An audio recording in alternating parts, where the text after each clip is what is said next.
Charles Moscowitz here. And as is my habit on Thursday, 1 p.m., I'm joined by Dooovid, fellow YouTube host. We tend to talk about Jewish issues, Israel issues, and as they intersect with the United States, with American culture, American politics. Dooovid, thanks for joining me. Yeah, my pleasure. Good to be back. So, Dooovid, what's going on in your neck of the woods? Well, it looks like Chief Craig, the Republican former police chief of Detroit, who you kind of cracked down on, wasn't a fan of Black Lives Matters, encouraged people to buy guns. Frequent guest on Hannity announced on Tucker Carlson that he's running for governor against Whitmer. Oh. So that might be interesting. I was on Luke Ford this week on Monday. I was supposed to debate this West Bank rabbi from he calls himself Judas Maccabeus. He had just debated Richard Spencer, and we were going to debate the role of what is authentic Judaism, which would have been interesting if you want to talk about God forbid the role of martyrdom or accepting suffering that I mentioned. I mean, there's many things that he was kind of anti-reform, and I mentioned the mystical aspect that there is halacha, and like I fasted on Tisha B'av. I try to keep the the halacha Jewish law, but mystically, you could say that basically all Jews are authentic, no matter good or bad Jews. That was the teaching of the Baal Shem Tov, even Chabad. That like I say, Jews are going to Jew. But the essential function of what a Jew is, being a priest to nation, is essentially filled by all Jews, whether we're good or bad, beyond our understanding. And then I mentioned the role of acceptance of suffering, that some authentic Judaism, to a certain extent, means that we accept suffering. And I mentioned, God forbid, I studied in Baba Yeshiva, and the Baba Rebbe saw his father killed in front of him. Like God forbid, a lot of Holocaust survivors I met, they saw their family killed right in front of them, and accepted the suffering and never complained, kept on following the law. And a certain extent is that you may be the Catholic view, kind of like Jews being blind, but to say that we're not attached to the result, and an authentic Jew is authentic because whether we have a good or bad result from following our Judaism, we just keep on doing it, as opposed to adapting. Like if things start going against us, when are we going to change? And it's like no, I'm an authentic Jew, and even if things go against me, I'm still going to keep on doing the same thing. So I mentioned that, and then it turns out this rabbi got COVID-19, and so he showed up late. Like past I already went to bed, and then he had his different view. He was kind of like anti-reform and went on, but he also said a few interesting things. And then COVID-19 ticking back up. There's a lot of we should probably talk about that. Like what's up with the lack of coordination between, does the vaccine protect against reinfections or sickness or not? It seems that Dr. Fauci, the West, he was saying it's a pandemic of the unvaccinated, and now it appears that out of Israel, the numbers are not that way. Over 60% of the people suffering severe sickness have already had the vaccine, and it appears that people are getting reinfected. And even here in America, the original tick-ups the last few weeks were in places with low vaccine rates, but it seems unclear, the data. And we'll get your opinion on why is it that all the experts now are saying that if you have the vaccine, it's completely fine, and the numbers don't appear to be that way. It appears to be people are getting reinfected and even seriously sick that have had the vaccine, God forbid. Well, I mean, I don't want to venture into a topic. Well, I mentioned one last point, because the power outages that we had more storms. Thank God my power didn't go out again, but there were power outages. My parents had a power outage, and there was a smoke smell. It was in the papers, and they said it was these fires in Canada that the wind had carried the smoke, and it was a little hazy sky. We And even then had when that the here. rain came down, you could smell a smoke smell. I checked the news, but I thought like maybe my printer or No, no, something. we had that here in Boston too. It was sort of like an ash quality to the air. It wasn't necessarily a smoke smell, but it was. We were told that it was the forest fires in California, but either way, I mean, I generally don't understand the virus. I'm not a doctor, so I don't really know. I mean, I think it's interesting the congressional hearings with Senator Paul catching Dr. Fauci, um, basically denying that he had authorized gain of function research at the Wuhan lab. Oh yeah, I was watching that also. Yeah, when in fact, by his own definition, it was gain of function research, and it's not determined whether or not that led to the virus itself, but the fact that that kind of research was being done, where you had viruses that exist in animals, and they're trying to figure out how to transfer them to people. I mean, that's insane. It's like, to me, this is like what Mengele was doing with experimenting with twins. You know, He's our yes, hero. Like, like we have to accept Dr. Fauci as a hero. And here it's saying like, well, maybe not. yeah, Maybe he's maybe actually not so one of the heroic. chief reasons behind this pandemic, God Yeah, forbid. And I I mean, was suspect from the beginning. oh yeah, I mean, and Um, even the way he was held up. But if in fact the virus was originating from the lab, and there were increasing numbers of scientists internationally who say this, there was a delegation of scientists and epidemiologists from all over the world who went to Wuhan in January of this year, and they came up with that conclusion, which was why you finally had the New York Times and the establishment media stepping in and admitting this, that it was a possibility. They couldn't hide it. So, it's not, I'm not saying, no one is saying in flat out that it is the case, but what is known is that they did conduct this kind of research at the Wuhan lab. They did it after it had been banned in the United States in 2014, that Fauci knew about it and lied not only to Trump, but to Obama, who actually presided over it being banned, and that he continued to carry on with the idea that it was coming from a wet market and whatnot. Putting it aside, I mean, the virus is the virus now, however it happened, and it just seems to me to be pretty obvious. And again, this is armchair conversation. I'm not a scientist, but most nations, I think all European nations, and most Asian and African nations, and most nations in the world have had as a matter of public policy in place that people are not admitted to the country unless they've either had a vaccination or they've been tested for COVID-19. You just can't get in to a country, except for the United States. We're the only country that doesn't do this. We have a wide open border in between the United States and Mexico, where thousands of people are coming into this country daily who are not confirmed, who not likely vaccinated, not tested, and they're being bused to all major cities in the United States. And now we have an uptick in COVID. Does anybody make the connection between those two events? I you're not think allowed that to question it's anything, pretty but it's like, obvious. so like Dr. Fauci is just like, being held up as a saint, and even to question, like, like I'm not so sure he's a saint. He might have been incompetent, and part of the reason we're Well, suffering this, yeah, and it's like the border crisis. We don't get any information on that anymore. It's not even no, reported. it's No been one black. questions it. All the stuff that's happening, just like, kind of like no one mentioned the, elephant in the room that, God forbid, Biden's incompetent. Biden's, can't really accomplish anything. And like the infrastructure plan, the Democrats, like, I was watching CNN this morning. I was doing some work, and my parents had it on the background, and it was all about the January 6th inquiry, and you're saying, oh, that's the most important thing pressing. America is still trying to figure out what happened January 6th. And Oh yeah, well it's like that none of these other important questions. And like I said, like, it's all right. We have the vaccine. Everything's going to be okay. And I don't think that's the case. I don't think COVID-19 is going away, and it's not because of the unvaccinated.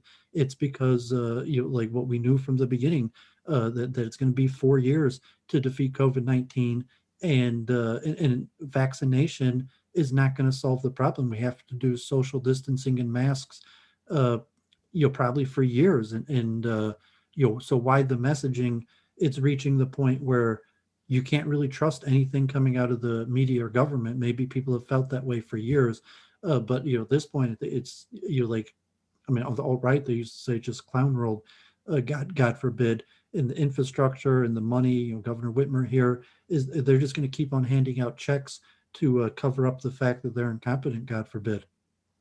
Well, I think that, yes, I think it's going to be around for years. And I think that that doesn't mean that we shouldn't get the vaccine. I got the vaccine, just to be on the record on that. I'm not against people getting the Yeah, vaccine. and I care about my mother. My mother got the vaccine, and I'm telling her, I mean, and she's over 70, and she's got comorbidities, diabetic, God forbid, heart, high blood pressure, or whatever, the whole gamut of health concerns. And I'm telling her she should still wear a mask and social distance. And my dad, right. who was one of the first people to get the vaccine because he's still a practicing family doctor, if the news coming out of Israel is right, and they question Dr. Fauci, is when are By they the way, going to what get the vaccine booster did shot? they get in Israel? Did they get? I think there wasn't it the Russian vaccine. Well, I mean, the majority is Pfizer, and we talk Interesting. about what's happened in Israel with Naftali Bennett and the government kind of holding together, and there was over 1,000 cases the last few days, and I'm not sure if Israel's giving the booster shot yet. But then they were questioning Dr. Fauci, when are we going to get the booster shots?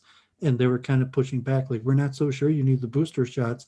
And so, like, I'm worried about my dad. I'm hoping he's gonna Right, and again, I get a mean, booster I shot am because he's on neither. the front line I'm still neither as a practicing condoning or doctor. condemning the vaccine. I mean, it's up to a person. It's a personal choice. I I'm did it. just capable of social distancing. Yeah, So I and I mean, did like, it because I made my own mathematical calculations. I'm not sure I would advise it for younger people, quite frankly, but I'm not saying no.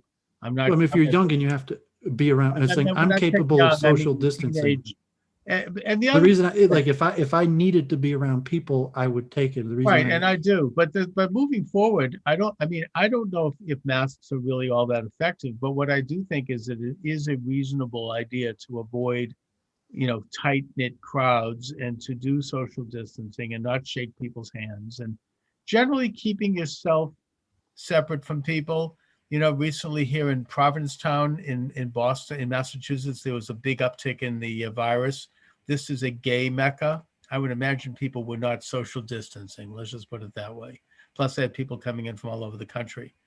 And so I think that social distancing, not necessarily the mask, I'm not saying yes or no, but I'm just saying, generally speaking, it's a good idea. And also, I wish that the government would finally give us some guidelines. They will not do this in terms of what to take as supplements and as other alternative ideas to help improve your immune system so that if you do catch the virus, it won't have that kind of an effect. And that can be things as simple as D3 and zinc. That may be things like the H drug. I'm not going to mention the name because it could be banned and only under doctor's supervision, and other drugs. Why aren't these things being researched more thoroughly? Why aren't they being discussed?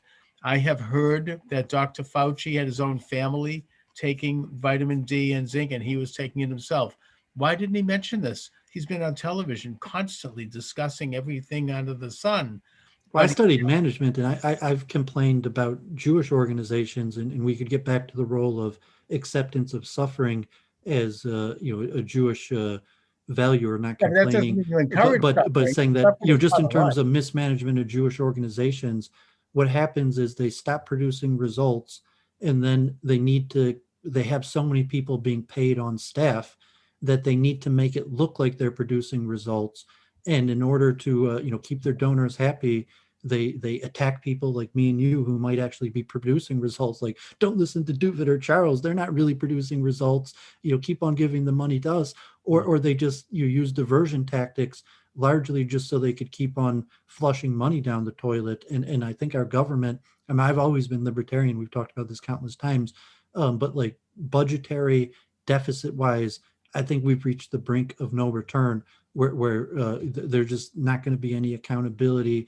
They're just going to keep on handing out checks, and everything is just going to be diversion, no answers. And then it's like, Rand Paul, they're going to try to run Rand Paul out of town for just questioning Dr. Fauci. And like Fox News, if you watch CNN, or the programming, it's complaining about conservatives and saying it's just a general mismanagement, like I'm in charge now and it's my turn to decide how the money's spent, without anyone recognizing that we're bankrupt and we can't really afford to do these things. Yeah, I mean, the money has corrupted, it's created an establishment, sort of like the civil rights establishment. They get hooked on money and they have to continue to create these manufactured outrages in order to keep raising the funds. Unfortunately, I mean, it's very corrupt. It's as corrupt, and it does intersect with people in power who need to perpetrate their power. I mean, in the broad sense, I get into this in my book, The Satanic Conspiracy. David, I want to bring up a theological issue, if I may. I'm reading Abraham Joshua Heschel's excellent book, The Sabbath. Have you read it? My father owns that. I've looked at it, but I mean, I studied in yeshiva for years, and it's an excellent book. But I mean, he's basically just quoting sources, and he uses very Well, I bring it interesting up. language. I bring it up, and it's a short book. It's very definitive, and it's very powerful. But there's something that he brings up in this book which helped me counter. And again, I hope I'm not alienating my Christian listeners, but it basically answers an anti-Jewish issue that has been part of Christianity, that is replacement theology, and an issue that was brought up to me by Dr. E. Michael Jones in many of our interviews. And when he brought it up to me, I responded to it in a way that was very technical and political, but I didn't really appreciate the spiritual and the theological side of it.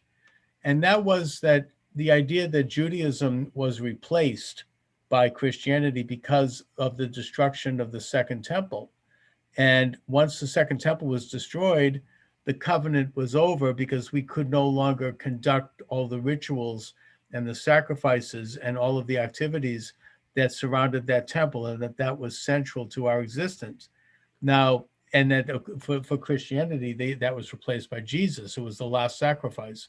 Now, my response to Dr. Jones was, first of all, that the temple, Judaism existed before the first temple, without the temple, and that it existed after the first temple was destroyed during the Babylonian exile, and that the second temple, which was rebuilt by Ezra, it wasn't the same as the first temple in that Ezra also read the law publicly to all of the congregation, and that led to the development of the synagogue, what became known as the synagogue. It's a Greek word, but the schoolhouse, the public education, if you will, that people could get together in a minyan and conduct prayer and study and reading of Torah, with the presence of 10 bar mitzvah age men. And that this became, it didn't replace temple worship, but it almost equaled temple worship. And eventually it did replace temple worship after the destruction of the temple. Now, Dr. Heschel gets into the theological element. And let me just try to describe this simply. And I don't really have a grasp on it yet. I'm going to reread it a few more times. But he points out that the first principle in a way of Judaism and of existence in its entirety was when the Lord God, King of the universe, separated himself from all of existence and created the universe, created time, created matter, created existence. That is the first principle. The second principle was when the Lord God, King of the universe, created man, or men and women in his image. And that, of course, happened in the Garden of Eden. By giving them a spirit, man became different than all other living things, and man could name the creatures of the earth. He could use reason. He could understand elements of the universe, and he could advance civilization to know God. And then the third principle happened at Sinai when Moses was receiving the Torah, the highest spiritual moment of the Jewish people, of the children of Israel, when God really was communicating directly. But at the same time, what did the children of Israel do? They built the golden calf, and they went to the lowest level of depravity while Moses was still up there receiving the Torah. And it was at that point that Moses realized that human beings were not at that time in history capable of purely understanding a belief in a God that was not seen in a location, it was not in a space, but a God of time, a God of infinity, of eternity. And they had to have like an image. And of course, Moses did not want to have idol worship. So Moses created the tabernacle with all of its ritual and with its animal sacrifice as a sort of a substitute for idol worship and as a way for man in that particular period of time to worship God. And that the tabernacle, of course, led to the building of the temple. But that the temple was not the first or second principle. It was not commanded by God. It was, in a sense, man made. It was created by Moses under the guidance of God. But it is not essential, in other words, for the covenant between God and the children of Israel. We don't have to have animal sacrifice. We don't have to worship God in a specific place. Now, that doesn't mean that we might not pray, and we do pray for the rebuilding of the temple, and that we want that element of our existence and of our story and of our history to continue. But the point, I think, that at least what I'm getting out of looking at Heschel, and he's a very respected Jewish scholar and rabbi in, from all sides. I mean, you find him as someone who's admired both by Reform Jews and by ultra Orthodox Jews. Is that the first principle is creation, and the second principle is man. That our covenant does continue without the temple. And this, I wish that I could have expounded on this with Dr. Jones, because his view, I'm not saying it's anti-Semitic, I don't think it is, but I think that it's very conventional Orthodox Christianity, that the covenant's been replaced. And it's my contention that the covenant was not replaced. That doesn't take away the Christian covenant, but that I tend to believe in the dual covenant idea, that Jesus does represent a covenant with the rest of the world, but that doesn't in any way negate the Jewish covenant or the covenant between the children of Israel and God, and that in fact Jesus himself, according to the book of Matthew and according to the book of Acts, reiterated this himself and said that covenant is forever, and that covenant between with Moses continues on.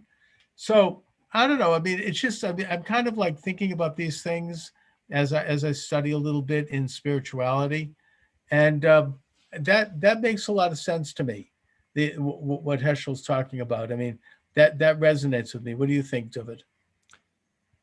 Yeah, I'm more willing to accept that Christianity and Judaism are religions in opposition to each other, and like I do interfaith and reconciliation, and promote, I guess we would call more a Freemasonic understanding of God or a multiple truth hypothesis. But in essence, Judaism, pure Judaism is you can say, unfortunately, Christianity is a false religion. Maybe you could be good people, we could still be good neighbors, and Christianity is going to say Judaism's a false religion. And it was interesting. I took these courses on the great teaching company. I think it was Professor Cook on the history of the cathedral, and I looked at some of the cathedrals in Europe from 1,000 years ago in the Christology. And I think from the Christian perspective, when it says, "And God spoke to Moses," and saying to the Jewish people, they interpret saying, "And Jesus spoke to Moses," that that if you're a true Trinitarian, when God speaks to Moses or the Jewish people, it's in fact Jesus speaking to Moses. And the goal from the Christian point of view is this understanding that eventually Jesus is going to come down, die for all of humanity's sins. And it was preordained that the Jewish people would be the ones who would, who God forbid, would kill Jesus, not necessarily because we were, bloodthirsty, evil people, but because Jesus himself desired to be crucified, and the whole purpose of choosing the Jewish people was the crucifixion. So if you look at the church art and you take the classical view, so I mean, I like Dr. Jones in the fact that I think he's just expressing classical Catholicism, Right. and That's that right. it does have to presume that Judaism has been fulfilled, that Judaism is a false religion, and that Jews are essentially lost, trying to rebuild our temple and redo sacrifices, like saying the role of suffering, and like the Pharisees, and saying, okay, like putting on tefillin, wearing tzitzis, chanting all these prayers, they don't help, they don't do anything. That's not what God's after. That's just these lost Jews trying to fulfill this covenant that doesn't exist anymore. So if you want to call that anti-Semitic, in the No, sense that I say don't call it well, I anti-Semitic. mean, it is basically It's anti-Semitic because it's anti-Jewish. saying that Judaism is a false Yeah. religion. Well, look, But it's saying that classically, to say like, yes, if you're a believing Christian, Judaism is a false religion. So now post-Holocaust, we have reconciliation and interfaith, and saying that a Christian's not going to say that Judaism is a false religion, but historically, and if you look at the church art, on the cathedrals, which are considered anti-Semitic now by most Jewish organizations, that you say yes, that if you're a believing Christian, you do have to, in the classical sense, say that Judaism is in fact a false religion, or it has a special purpose, as like say the Eastern Orthodox, the mystery of the Jew, or even the logical proofs that if you're like Catholic, going to seminars on like Aisha Torah seminars on why it's logical to be a Christian. One of the proofs of Christianity is in fact the blindness of the Jews, and they say that yes, Dooovid and right. Charles do want to rebuild our temple. We do want to return to this stuff, and for a logical Christian, God forbid, the blindness of the Jews and the suffering of the Jews are classically, for over 1,000 years, that was logically the proofs that Christians gave as to why Christianity is a true religion, because how else could you explain the blindness of the Jews and the continued suffering of the Jews? And that's why I mentioned, from Orthodox background, that authentic Judaism is really the acceptance of suffering, this thing that we're Pharisees, even though we weren't empowered during the temple, the Sadducees and the other, the kings, Herod, were in power, and we were being tortured and killed by our own evil, the Cosmonoim and Herod, and we still kept on doing it. And then, all the stories of, God forbid, the Holocaust, of, the Hasidim, that, what they do right after they got out of Germany, like Elie Wiesels, they lined up to put on tefillin. And, so that to say authentic Judaism meant not necessarily like Zionism, never again. It meant that right after the Holocaust, even people who had just seen their families murdered and all this suffering, the first thing that they wanted to do was put on tefillin and fulfill this Pharisaic ritual, which, according to Christianity, is ineffectual, doesn't even do anything. No, look, Dooovid, of course, you are correct. Christians are going to view Judaism as a false religion. I get that, and I don't agree with it, obviously. I wouldn't be. If I did, I'd be Christian. Are you promoting reconciliation, or are you No, just I'm accepting not. that their religion's in opposition, or are you saying I like, no, do. we could form some sort of But I reconciliation? think we can still, I also understand that, and my position is, I think, one that will never be probably accepted by either Jews or Christians, which is the dual covenant theory. I don't think Jews are any more accepting of that than Christians.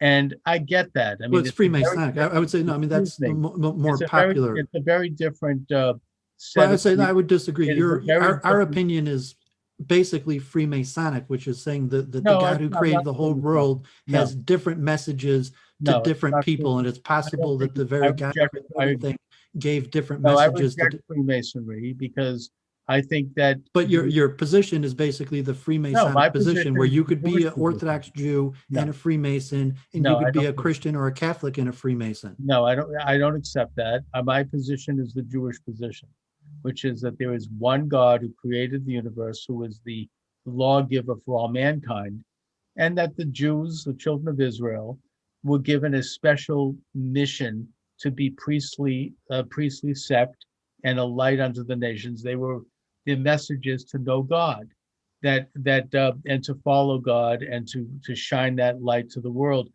And that it doesn't mean that Christians don't know God. I think they do know God, Well, but say if you're saying that Christians were also given some sort of special mission. I That's think in they line. were. That's in line with classical No, it's Freemasonry. You not. could be against Freemasonry, No, I but don't it's think saying it that is. it's possible that the one God who created everything gave different messages to different people. No, I don't That's think at the so. heart of I don't. Freemasonry. No, I don't think that it's different messages. I just think that a preponderance of evidence indicates that the ministry of Jesus, which was completely consistent with Judaism, and that Jesus himself was a Jew, has, however it happened, imparted to a large portion of the world the Mosaic covenant, the morals and ethics of the Torah in a fairly intact form, not exactly as it is in Judaism, but it's really, in a sense, it's a watered down Judaism. Basically, it's given the world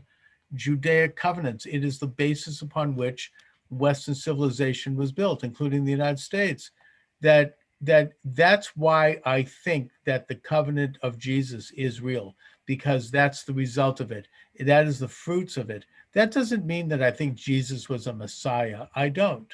I think that however, there's something about the covenant, his ministry and how it's been conducted, that has brought God to a large portion of the world. But I also recognize that they are not reconcilable religions.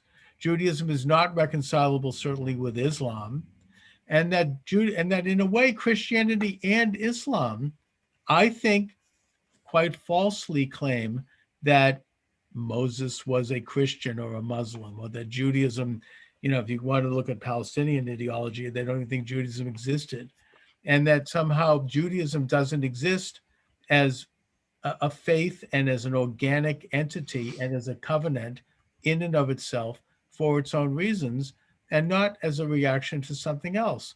I think that Michael Jones, to bring it up again, I only bring him up because I think he represents an Orthodox and classic Christian view that somehow the Jew exists simply because as a refutation of and denial of Jesus. No, that's nothing to do with it. We're not here to deny Jesus or Moses or Muhammad or Buddha or anyone else.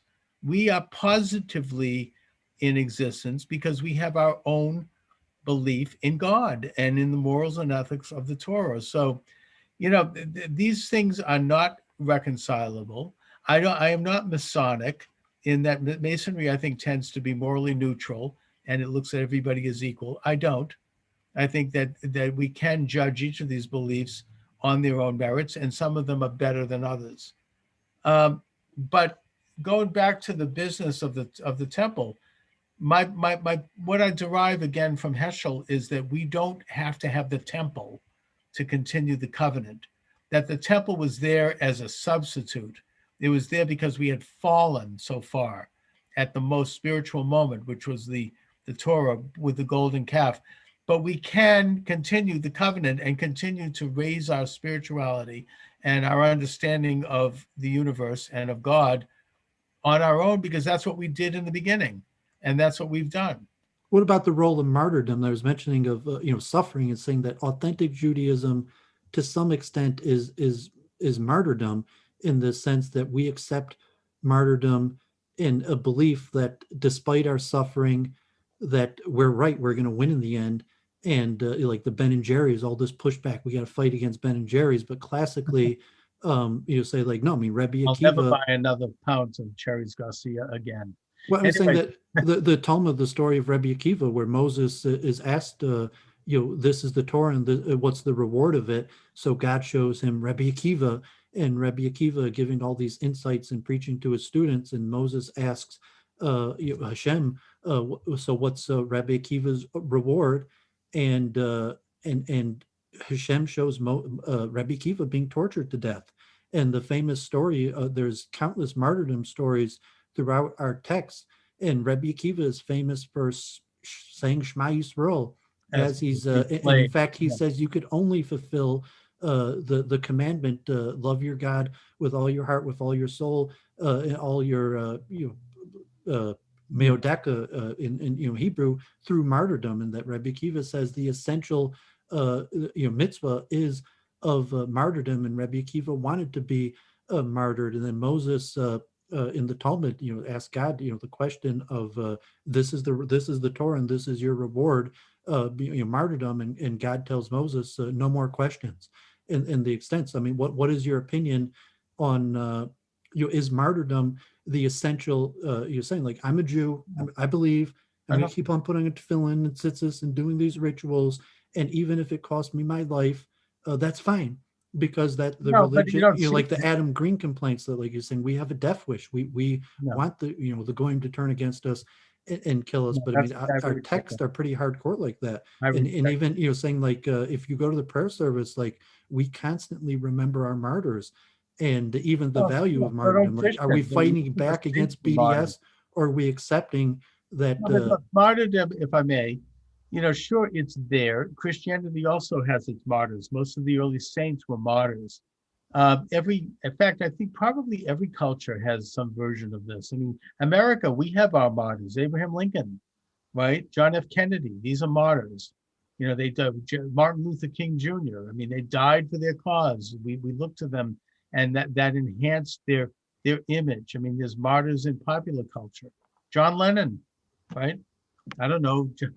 Jimi Hendrix. No, maybe you're talking about the Hebrew prophets. Martyrdom basically comes to the world through Judaism. The concept is suffering for other people. That, okay, Dooovid and Charles, we're righteous people. We're not called to we're willing to suffer on behalf of other people. That's essentially comes from Judaism. It's bring to the world through Jesus and Christianity. That's right. Well, who could be the bigger martyr of all time than Jesus himself? Look, Dooovid, our historic prophets. I just get in a word edgewise.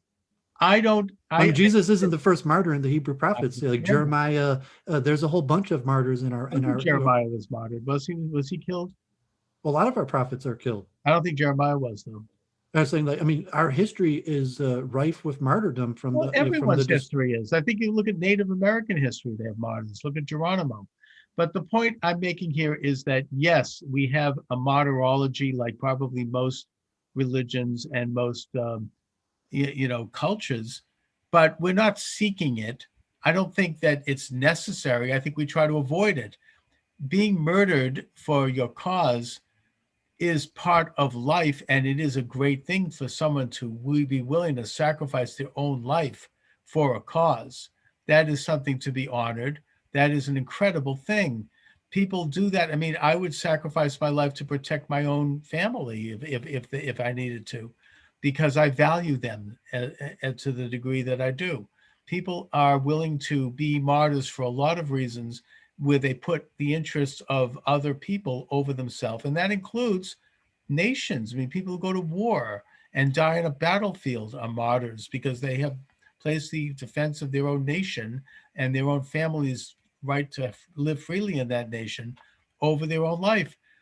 I just think that that's part of life, but that doesn't mean we seek it out. I don't think Akiva sought out being martyred. He was martyred because he refused to bend to the Roman, God king. And that was a choice that he made because it reflected his values. But I don't think that's necessarily something that we run to. It happens. And when it does, we give reverence to. And the question, what is an authentic Jew? An authentic Jew is like Job. An authentic Jew is someone who doesn't curse our maker, no matter what the situation. Like, okay, I don't want to be tortured. I don't want to suffer. I want to have a prosperous life. But I think we could agree that the authentic Jew is the person who will not curse our maker no matter what happens to us. I think that's fair. And I think that's always, in a way, in the Middle Ages, that baffled Christians who were like slaughtering Jewish communities during the Crusader times, how you had Jews stand up and be willing to be killed rather than denounce Judaism. I get that. That is part of who we are. We place the value of belief in God and we put our trust in God over our own lives. But that doesn't, again, mean that that's a cornerstone of an active cornerstone of who we are. We are still commanded to avoid death when possible and martyrdom, and continue to live as a witness to God. We're not ordered to die. I mean, we're not, I disagree that we're a death. Well, the big three. I mean, every yeshiva boy knows the big three, that, idolatry, forbidden sexual behavior, or killing somebody else, that according to Jewish law, we're required to give up our own life as opposed to doing, the big. Fine, but we avoid those situations. You know, Yeah, I we mean, don't, you don't we're want to be not, in that we're not, situation, but because like we don't every want to be a yeshiva boy martyr. is taught the big three, Fine. and you should we be in that circumstance? Like, I mean, Rabbi Wolfson I studied, he said that that's the essential what it means to be a Jew. Is the Jew is willing to give up our life for the principle. That's All the right, but I think essence. we have to keep an eye on the main point here, which is that we are to avoid those situations and not go to That's martyrdom. beyond our control. It's It's saying an we don't want absolute, that to no, it is in happen. our control. But I'm saying that's And, it's not and within our control. I mean, saying that martyrdom is something that is an absolute last resort if there's no other way to save our yeah, life. obviously, but I'm saying What about the what concept of pekuach nefesh? but I'm saying like anti-Semitism or No, we're commanded to live. well, obviously, but I'm David, saying that martyrdom isn't within our traveling in the control. field, well, he violated the Shabbos by I think having bread and picking the fruits. And he said because if otherwise he would have starved to death, and that the primary function was to save his life so he can believe in God and venerate God for another day. So I don't think that it's a death cult at all. I think Well, I didn't say like that, but I'm saying no, the you did say that. essential principle. And he's saying when a person converts to Judaism, the Talmud says you're supposed to ask them, in the later by the sages, right now, the Jews might be doing well and liked and prosperous. But if it should come to be that the nations turn against the Jews, will you keep your lot with the As a Jews? last resort, we will fight off an enemy to save our lives, and that may mean sacrificing our lives, just like they did at Masada. But that doesn't mean that we're seeking that. We're trying to avoid that so we can have, that's why we have a strong military in Israel. That's why there's an IDF. They're not going to sit back and wait to be martyred. They're going to fight to live and to thrive as Well, I was saying I went to Hasidic yeshivas and saying they weren't necessarily Zionists. So our heroes were the ones that kept on doing the law even after the Holocaust, not the ones that decided never again, now we're going to fight, but the ones like that after heroic. kept on putting on tefillin even after all the suffering. Yes, that is heroic. But the point is that they didn't willingly go into the gas chamber. Yeah, I didn't mean it like that. Like God forbid that that's our desire, but I'm saying that that's the essential your principle. I mean, it's laid out when a person All right, converts. listen, interesting talk, very interesting subject. Can I mention a different point back on? I got to run only because in order for the show to go on Rumble and Minds and all those other people, I can't go for an hour. So it's only been like 50 minutes just to mention because yeah, go ahead. About the Big Bang, because my co-host debated someone against the Big Bang, and she was scientific, and she was trying to claim that the reason the Big Bang is so popular is because of remnant, biblical or Christianity, and the Big Bang corresponding with it. And so I mentioned the scholarship is that creation ex nihilo, back on the Heschel point.